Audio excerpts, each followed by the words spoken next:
Hello and welcome to this section on modeling emissions in PLEXOS.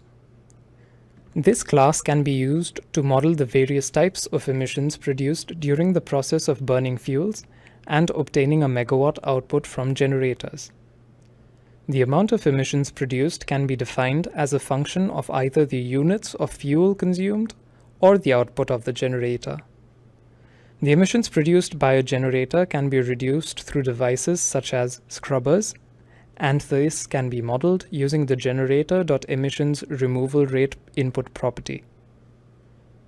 To view the emissions produced by region, individual generators or fuel types, or by company, the relevant output properties can be selected in the report object. To model emissions, the emissions class has to be selected in the config menu unless already enabled by default.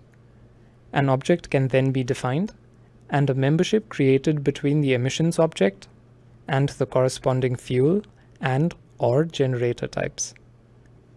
Multiple properties can be defined for the emissions object.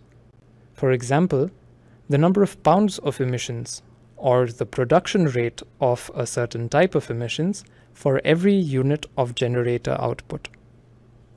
The accounting price associated with an emission type can be defined using the price input property, while the dispatch price is defined by the shadow price property. This incremental cost associated with producing emissions is included when calculating the generator incremental dispatch cost. A limit on the amount of emissions produced can be defined using optional properties such as the max production month property. Emissions can have a membership with fuels or generators, or both these classes. As an example, CO2 emissions can have a membership with both the coal generator type and the coal fuel type, and the total amount of CO2 produced will be the sum of the generator emission production and fuel emission production. This coal generator or coal fuel can also have a membership with multiple other types of emissions.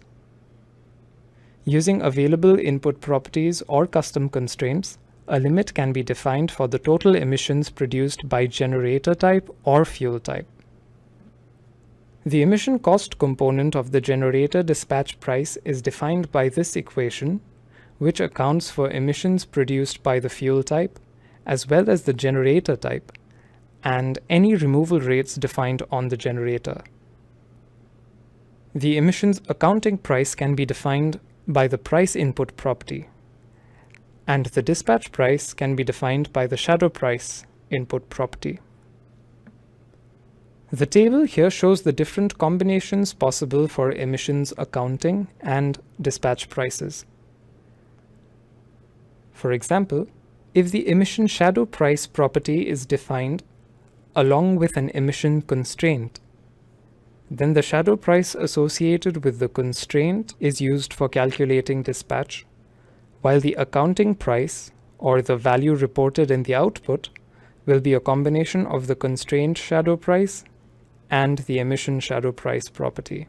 Hourly, monthly, or annual emission limits can be modeled as constraints, and these constraints can be made soft by defining a penalty price.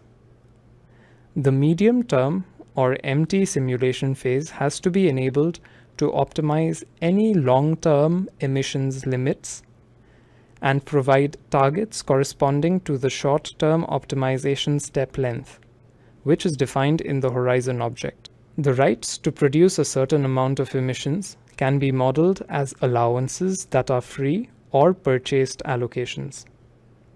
If defined, the dispatch remains unaffected, but the reported emission cost is reduced accordingly.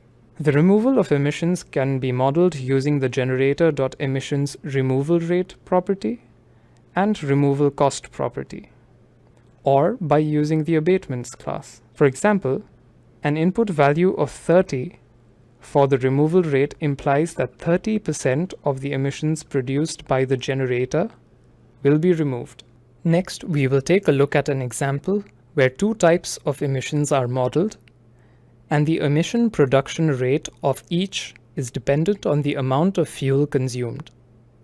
You are welcome to pause the video at this point to try and complete this exercise.